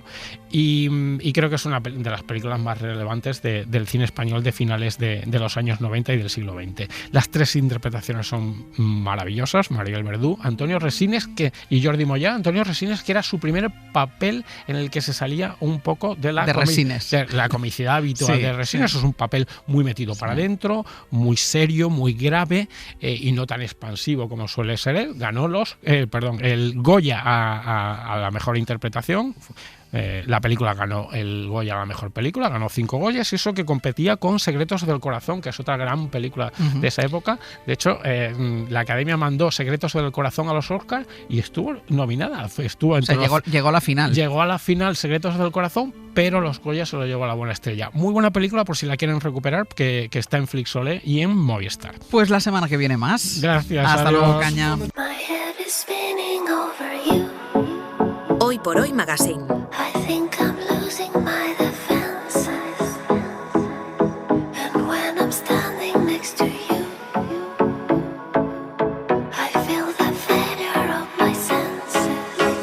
Ser podcast. Ainhoa Guerregoitia, muy buenos días. Buenos días, Ángeles, ¿cómo estás? Yo bien. Tú también, ¿no? ¿Por qué me lo preguntas así? Porque el otro día estabas aquí conmigo, me diste de comer, Sí. porque literalmente me diste de comer. Literal, sí. Y hoy has puesto kilómetros de por medio. Sí, hoy estarás más tranquila. Digo, voy a dejarla Sí. tranquila. Sí, que luego sí, me dice sí. que siempre monta el número conmigo, pero no será culpa mía. Hoy no montas el número y te estás portando bien, porque estás en una ciudad que tiene mucha clase, que es una ciudad muy elegante. Sí. Estás en Milán. Exactamente. Vale, muy bien. ¿Estás comiendo bien? Aquí estoy en Milán. ¿Estás comiendo bien estos días? He estado comiendo bien. Bueno, hay luces y sombras, ¿eh? Vale. Pero pasa en todas las ciudades. Pues vamos a hacer una cosa. Vamos Sí. a hablar de la cocina milanesa. ¿Te parece? Sí. Venga. Sí, porque mira, al final sí que es verdad que esta es una ciudad que parece que está hecha de escaparates, sobre todo algunas zonas, tranvías, oficinas, desfiles, prisas. La gente va, todo está muy limpio, todo es muy recto, muy productivo. La gente va tan rápido que a veces ni saluda. Sí. Que eso me llama mucho la atención a mí, la diferencia de italianos del norte, bueno, del norte de Milán, solo de Milán. Sí. Con los del sur o los del centro. Y sin embargo, a mí me interesa porque aparte de esa elegancia y de esa velocidad, resulta que su gastronomía sí que cumple con unos requisitos de tiempo y de calidad y de producto y de paciencia, ¿no? Entonces, se ve ahí un poco de contraste. La cocina del norte nace en una región rica, eso sí, pero también muy húmeda y muy fría por temporadas. Está muy vinculada a la ganadería, a los arrozales, incluso a día de hoy también podemos decir que es una gastronomía que está hecha con la idea de sostener un cuerpo en el frío invierno, ¿no? Porque eso es una realidad, que el clima es distinto, la arquitectura es distinta y la forma de vivir es distinta al resto de Italia. Claro, pero me ha hecho gracia porque has dicho una cosa, yo te voy a decir, a mí me gusta sobre todo el sur de Italia, pero claro, Sí. no es sur y norte, a mí Italia me gusta todo, desde que empiezas Sí. hasta que terminas ahí, bueno, iba a decir el tacón de la bota, no, hasta Sicilia, pero Sí. es verdad que Milán es como muy diferente al resto en gastronomía también. Completamente, porque a veces cuando pensamos en cocina italiana es verdad que enseguida lo que te pasa a ti, a mí también me sucede, ¿eh? Nos vamos a Nápoles, Sí, a sí, Roma, sí. incluso Bolonia, como muy al Que está norte, más al norte, Bolonia. exacto, sí. Claro, pensamos en la pasta de tomate, en la pizza, el aceite de oliva, en la pasta con botarga, más ese clima soleado, ¿no? Y eso también es Italia, pero Milán juega en un campo distinto. Aquí entra con fuerza la mantequilla en lugar del aceite de oliva a la hora de cocinar. El arroz está por delante de la pasta ¿Se en muchas come más ocasiones. arroz? Es que su plato emblemático es de arroz. Vale. El risotto es milanés y el risotto es su plato estrella. Cocinan pasta, es verdad, está en casi todos los restaurantes, pero el risotto está por delante del arroz, le dan una importancia extra. Luego también, claro, la carne se cocina con mucho tiempo, tienen caldos muy potentes, una relación muy natural con los quesos, porque aquí hay muchos quesos sobre el taleggio, el grana padano, el Sí. gorgonzola, son quesos italianos del norte, debido también a esa ganadería y a esa parte de vaca que hay. Sí. Entonces, al final es una ciudad que colinda ya con un país muy distinto a lo que es el sur de Italia y está muy lejos del sur de Italia y se nota. ¿Qué dirías tú que define la cocina de Milán? Mira, yo creo que hay varias cosas que la explican muy bien. La primera, y yo sé que es una cosa a la que siempre recurrimos, pero es que es real, que es el territorio. Milán pertenece a Lombardía, es una región muy fértil, hay muchas vacas, por lo tanto hay lácteos, el arroz y los cereales. Y eso ya orienta muchísimo su cocina. No estamos en una zona donde el olivo mande culturalmente, como en el centro o en el sur. Así que históricamente la grasa de cocina la grasa para cocinar ha sido muchas veces la mantequilla. Es decir, no Y eso tienden cambia. tanto, no usan tanto el aceite de oliva. No, yo por ejemplo en un par de días que he estado aquí, el risotto con mantequilla, una de Sí. las pastas con mantequilla, ¿no? Es como que está muy presente la mantequilla y yo estoy muy acostumbrada, por ejemplo, a rematar los platos con aceite de oliva Sí. y estoy acostumbrada a ese perfume del aceite de oliva. De hecho, la mantequilla, que sí que es verdad que lo hace todo muy sedoso, muy envolvente, hay ocasiones en las que me puede resultar incluso pesada. Claro. Entonces, la segunda, el clima. Aquí el invierno existe y se nota mucho. ¿Hace frío? Dime, perdona. Digo que hace frío.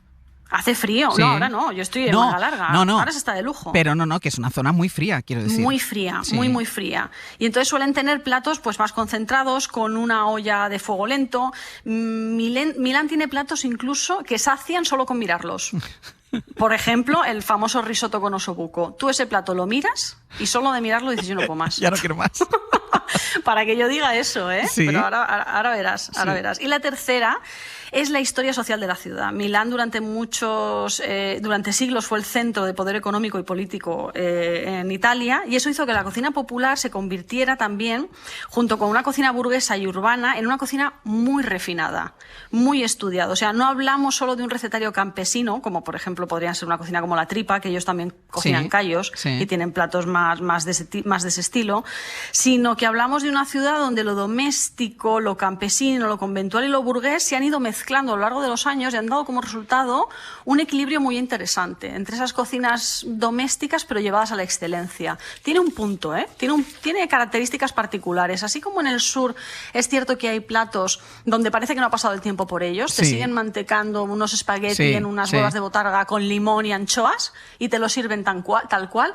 Aquí sí que se ve ese refinamiento incluso en una cocina más sencilla, más doméstica. Y si hay un plato, y tú lo decías, que yo creo que todo el mundo asocia cuando hablamos de Milán, y es el risotto, decías, hay más arroces que pasta y sobre todo ese risotto a la milanesa.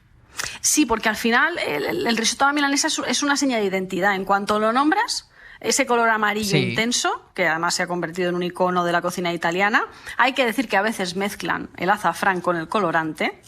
Vamos a decirlo todo. Vale, o sea, no todo ese color proviene del azafrán. No siempre, depende del sitio. Vale. Aquí estamos como siempre. Esto del turismo ha embrutecido mucho las gastronomías y el azafrán es caro. Y en ocasiones es verdad que sí que ves hebras de azafrán, pero el color amarillo no se corresponde con ese porcentaje de azafrán. Entonces, claro, ahí depende de dónde estés, ¿no?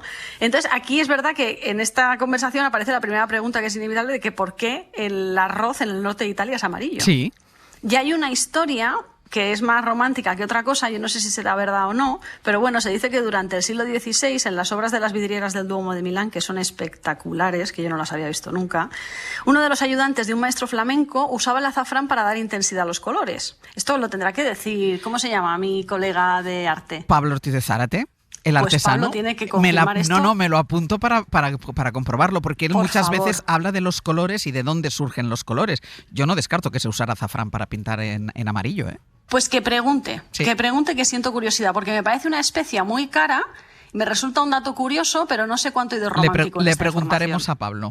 Entonces, claro, exacto. Pregúntale y me lo confirmáis. Entonces, como broma, a alguien se le ocurrió la idea de en un arroz, de un banquete de bodas, añadir ese azafrán en un arroz añadir Sí. ese azafrán para darle color. Y bueno, y de ahí surge un poco, es una cuestión anecdótica. A mí me resulta demasiado ficticia, pero no sé hasta qué punto puede ser verdad, ¿no? Pero esto lo que nos ayuda también es esos gestos accidentales que terminan construyendo tradición, Sí, que de esto sabemos sí, tú y yo un rato, porque sí. al final acabamos siempre en la misma conclusión. Sí, sí. Todo parece propio del azar, Eso ¿no? que se hace sin querer, pero que ya a partir de ahí ya para siempre. Exactamente. Entonces también el risotto a la milanesa es verdad que exige técnica, pero no tanta. Ellos le dan mucho bombo. No es tan complicado hacer un risotto, es mucho más complicado hacer un arroz seco. Eso bien lo sabes tú. Sí. ¿Tú haces risottos? Pero ahora para mí, no, es que ahora para mí lo fácil es hacer arroz seco. Ay, amiga, no me lo puedo creer. No. Hago risotto de vez en cuando, pero no lo tengo mucho en mi... No es muy habitual, ¿eh? No, pero podrías hacerlo y te saldría bien. Podría hacerlo, sí, perfectamente. Exacto, ¿no? Sí. Al final, primero se trabaja con una base de mantequilla y cebolla muy finita picada, después se encara el arroz. Normalmente hay dos variedades que se usan mucho, ¿no? El carnaroli y el arborio. Sí. Se moja con vino y luego se va añadiendo caldo poco a poco y en ese último momento entra a jugar al azafrán. Yo he traído receta del risotto milanés, luego si quieres la damos. Vale. Y explicamos cómo se añade el azafrán en el risotto, que yo creo que es la única parte un poquito más técnica, ¿no? más Que tenemos que tener complicada. más en cuenta. Y luego está que los italianos hablan también de la alonda del risotto, ¿no? Y al final es que cuando tú sirves un risotto en un plato no debe quedar montaña, no debe quedar mazacote ni seco, sino que tiene que tener una ligera caída. O sea, se tiene que ir como expandiendo. ¿Sabes como cuando sirves un salmorejo Sí. y el salmorejo tiene olas? Sí. Pues algo parecido a eso. Es una textura particular y a ese punto hay que llegar. Eso es lo único que tiene un poco de complejidad. ¿Y ese risotto se lo comen solo o lo acompañan con algo? Mira, no, esto es lo que te decía. Tradicionalmente se asocia muchísimo al osobuco, ¿vale? Y ahí aparece una de las parejas más bonitas de la cocina lombarda. Espérate al final, porque esto que parece todo tan pesado, ya verás luego al final en lo que acaba. El osobuco a la milanesa es otro de esos grandes platos de la ciudad. Está hecho con jarrete de ternera cortado en rodajas gruesas, con hueso y con tuétano. Es una pieza humilde si la miras desde la lógica del lujo, contemporánea sobre todo, pero extraordinaria si la miras desde la lógica del sabor, porque precisamente esos cortes de carne que tienen colágeno y que tienen huesos son los mejores para cocciones lentas y largas y aportan muchísimo sabor. Pero aquí en este plato, que es ese plato que solo de mirarlo te cansa, Sí. porque a mí hay platos que me cansa solo de mirarlos y este es uno, Sí. hay un detalle que lo cambia todo, que es la gremolata. Y esto a ti te va a encantar. ¿Cómo, ¿Sabes por qué? ¿Cómo la hago? ¿Cómo? ¿Cómo hacemos? ¿Qué es la gremolata? Perdona, es que te oigo un poquito más bajito de lo normal, Ángels? Vale. ¿Qué es Mira. ¿Qué es la gremolata? Mira, este es un detalle que lo cambia todo y te va a gustar mucho. Es perejil picado muy fino con ajo y ralladura de limón. Entonces, claro, cuando tú añades esto tanto en un guiso como en un plato en el último momento, es como una especie de milagro que hace que toda esa parte gelatinosa, melosa, profunda, de repente se refresque, se vuelva chispeante, se vuelva perfumada. Entonces, para mí eso es un gesto de inteligencia culinaria enorme, ¿no? El saber darte cuenta de que ahí hay un exceso de grasa y que de alguna manera hay que equilibrarlo. Y ese majado, porque al final es como una especie de majado, Sí.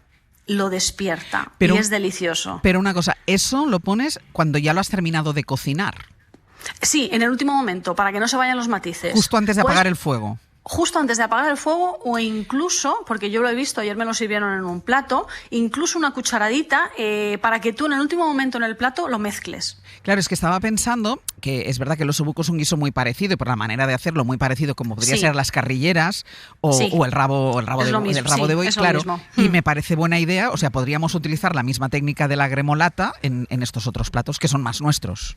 Completamente. Buena idea. Perejil, ajo y limón, picado todo muy pequeñito, machacado como un majado Sí, en sí. mortero, Sí, sí. y en el último momento añadirlo. Yo lo que pasa que, por ejemplo, las carrilleras nuestras siempre meto trozos de jengibre. Por ejemplo, que también le da más frescor. Sí, refresca mucho, pero bueno, esta es una opción súper válida y súper rica.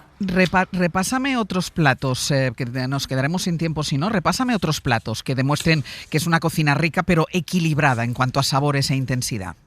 Mira, ¿a ti, por ejemplo, te suena la minestrone? Sí, me encanta. ¿Tú has estado en Milán? Sí. Ah, vale, no sabía. Sí, Digo, a lo sí, he mejor estado en estoy- Milán. Sí, está. Y la minestrone me encanta. Sí, ¿verdad? Sí. Pues hay un plato que se llama la minestrone a la milanesa. Ah.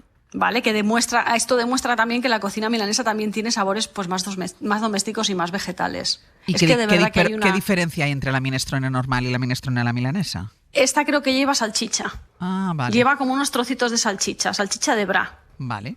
¿Vale? Así un poco desmenuzados, pero todo el aporte que lleva vegetal, ese plato de pasta, es un plato de pasta con cuchara, para quien Sí. nos esté escuchando. Sí. Se hierve la verdura, se hace con caldo y luego se le añaden los coditos. Bueno, Sí. yo la he comido siempre con coditos, que lo llamáis en Cataluña galets, pero de Galets, los chiquititos, sí, los ¿eh? pequeñitos, sí. De los pequeñitos. Pero también se pone legumbre. Se puede poner legumbre. Claro, yo la he Es- hecho cuando la he hecho con alubias. Con habichuelas blancas. Con habichuelas blancas, exacto. Exacto. También se le puede poner legumbre o no. Ya es una cuestión de tiempo y opcional. Sí, Si sí, tienes sí. unas legumbres de bote, perfecto, porque lo puedes añadir en el último momento. Es que se puede hacer muy rápida. La puedes hacer lenta o la puedes hacer muy rápida. ¿Qué más es, Luego- ¿qué más es de ahí? También están los quesos lombardos, que no siempre protagonizan los titulares, pero que forman también una parte esencial de esta zona. Y uno es el gorgonzola, que es un queso que a mí me apasiona cuando es bueno, Sí. el taleggio, el grana padano. Cada uno tiene un carácter distinto, tiene una textura y una función diferente en la mesa. Y luego, Ángels, querida mía, el panetone. El panetone es de Milán. Es milanés, Vale. sí. Vale. Es verdad que es un producto muy global y muy navideño y casi que lo tenemos desvinculado un poco de su origen. Sabemos que es italiano, pero no exactamente de dónde, ¿no?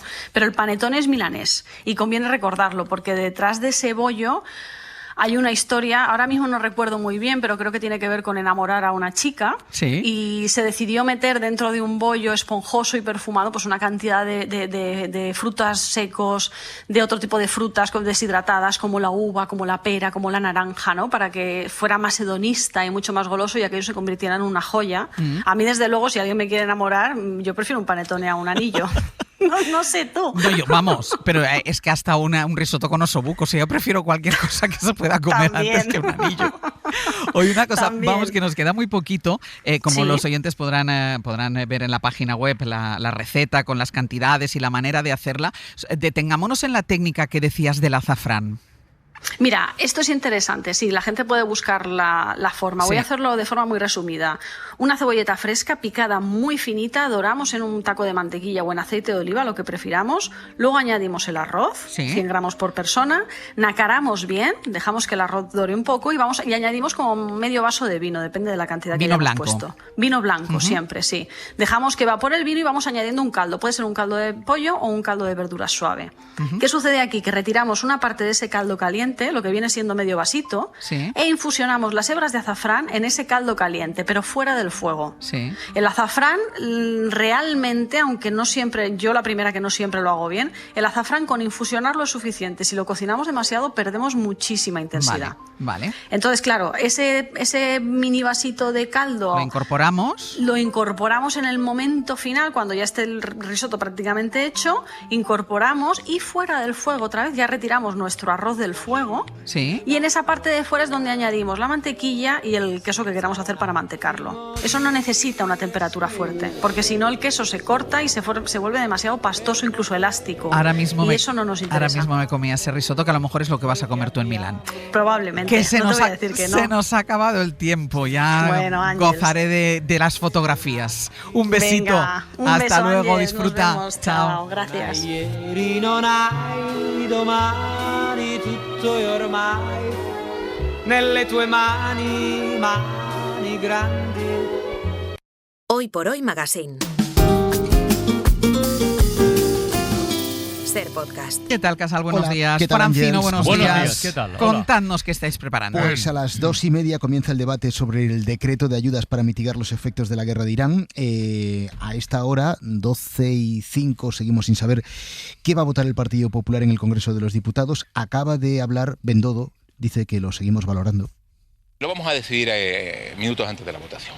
Permítame que sigamos valorando, que el equipo directivo del Consejo de Dirección del Grupo... La decisión minutos antes, lo están valorando, están trabajando en ello. Acaba de hablar Trump, hoy ataca a los aliados de la OTAN, dice: los países de la alianza no han hecho nada ni me han ayudado en la guerra de Irán. Un país lunático, dice Trump en su red social.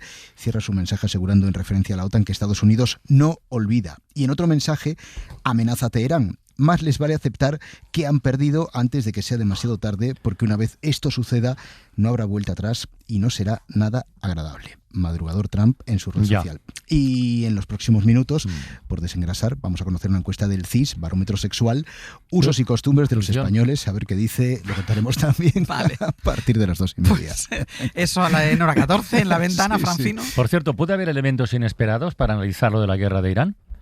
Sí, ¿no? El Mundo Today tiene alguno. Estados Unidos admite que la baja de Chuck Norris alargará la guerra de Irán. Intentará compensar su falta con 6 cabezas nucleares.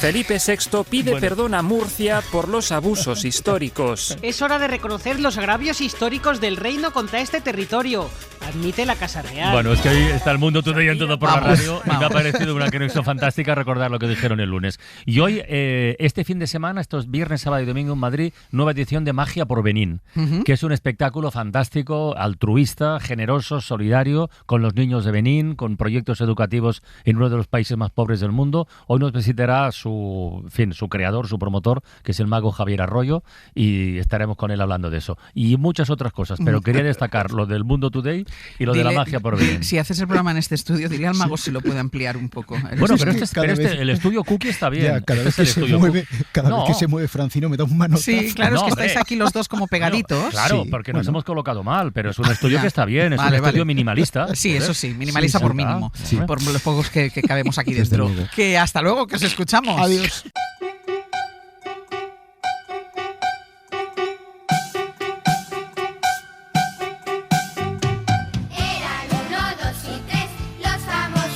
¿Qué coño es eso?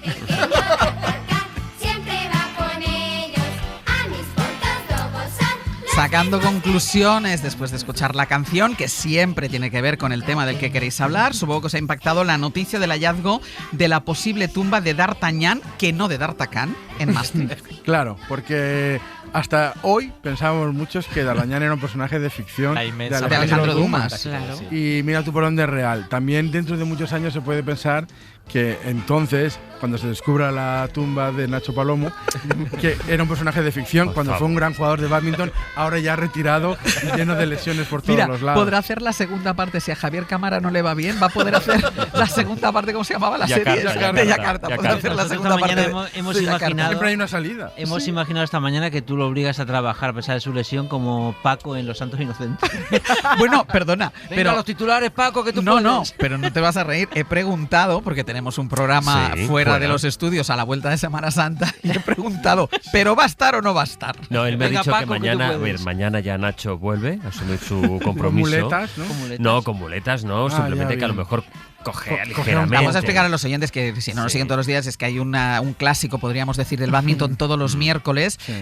Por una parte, Pascual Donate Aquí y presente. Sergio Castro, que se enfrentan a quien quiera ponerse delante. Uno de ellos siempre era Nacho Bayo, Palomo. no, era Bayo, era se Bayo, que lesionó, ya se lesionó, y de ayer cayó Nacho. Pero con gravedad, digamos, deportiva, porque Sí. va a estar un mes sin poder hacer La ningún culpa la partido. tiene Rafa Nadal, ¿eh? Sí. Ha hecho mucho daño. Pero pensando en todo esto. Volverá a las pistas. Sí, hombre, esperemos que sí. Bueno, si le miran bien la rodilla buena, que no se equivoquen. Sí, A mí me encanta hablar de la lesión de Nacho Palomo con D'Artagnan de fondo. Bueno, porque tiene que ver porque Palomo ha sido siempre un luchador y un espadachín. Nada, que pensábamos qué sitios nos gustaría descubrir, a qué personajes nos gustaría desenterrar, aunque fueran de ficción. Tal. Y entonces yo he pensado que me gustaría, tú dirás que a lo mejor qué pereza, pero me gustaría volver físicamente a la volada sede del Diario Madrid y aquella época. Ah. No te ha dejado fría. Sí, me ha dejado un poco fría. Claro, eso no es tanto un tesoro, ¿no? Es si no volver a otra vida, ¿no? Es un tesoro institucional. Sí, Sí. bueno, sí, pero en un sentido de… A Miguel Ángel Aguilar, ¿qué vas? Vale. Claro, pero el periódico no se desentierra, digamos. Hombre, pero si volvemos a crear la sede… Claro, estábamos pensando también en desenterrar obras de arte, cosas que se han perdido, el Coloso de Rodas, yo qué sé. El pendiente de Lola Flores, por ejemplo. Que nunca fue encontrado. apareció. Alguien lo tiene seguro en su casa. Claro, eso tiene que estar ahí. Y cada vez que joya. se habla, aquí lo tengo yo. A mí me encantaría, me imagino, en la playa de las Teresitas, allá en Santa Cruz, en Tenerife, con un rastrillo, un cubo Y un y una detector pala de de metales. plástico. De plástico todo, y desenterrar de repente los huesos de King Kong. Ahí en las Teresitas. Bueno, no sé yo. No sé, yo prefiero ir a misa. Pero tú te has inventado que King Kong existió y que está enterrado allí, Bueno, ¿no? pero D'Artagnan también pensábamos que no existió. Claro. Y ahí estaba. claro. Ay, ojalá sea D'Artagnan, sería muy bonito en realidad. ¿Cómo se llamaban los otros tres mosqueteros? Portos y Aramis. Atos, Portos y Y Aramis. Dogos no, ¿verdad? Atos, Portos y Dogos Aramis. era un perro, me parece. Aramis. Claro, hartos, Sí. potos, Dogos son. Mira. Pero no era Miss Fuster, ¿eh? No, No, no, yo no he dicho nada. Idiomas. Y querida. idiomas, querida. ¿Y los demás? ¿Y en los demás se sabe dónde están o no existen? Atos, Portos y Aramis. Sí. Es que igual No, eso no no sé. existía. No tenemos No referencias. sabemos. Y el cardenal Richelieu. Sí. Ese sí existió. ¿Y ella? ¿Cómo se llamaba ella? Que había una ella, que no me acuerdo. Sí, Una no gran sé. dama. Milady. Milady. Milady. En los dibujos Milady. animados era Milady. Vaya, nos falta un poco de cultura para Bueno, seguir con esta entonces idea.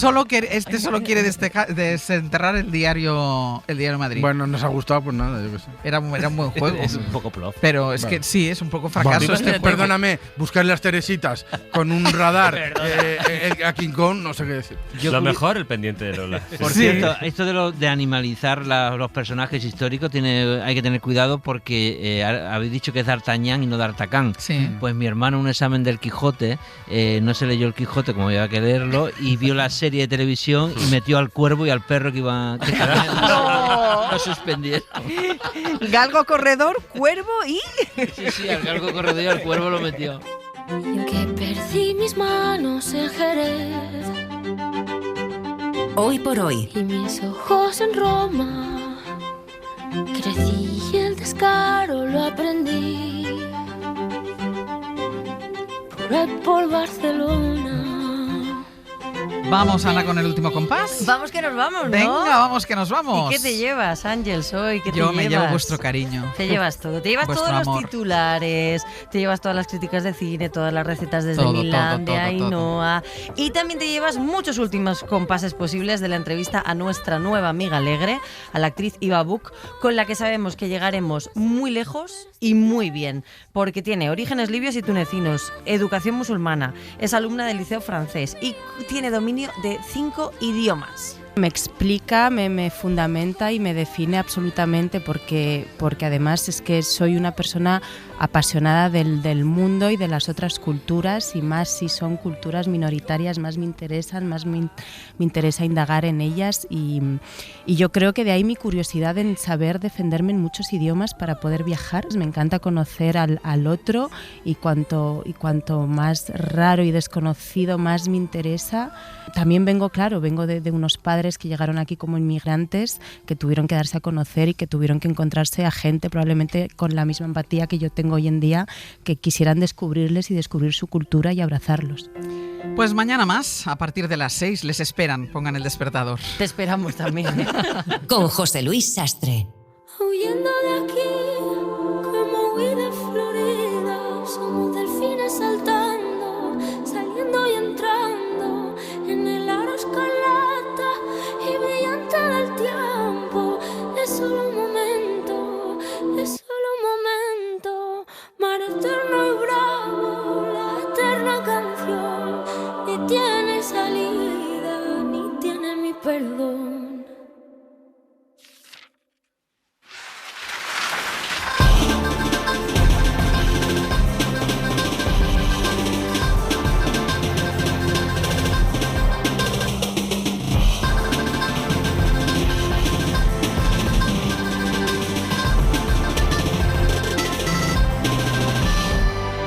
Hoy por hoy, Àngels Barceló. Para no perderte ningún episodio, síguenos en la aplicación o la web de la SER, Podium Podcast o tu plataforma de audio favorita.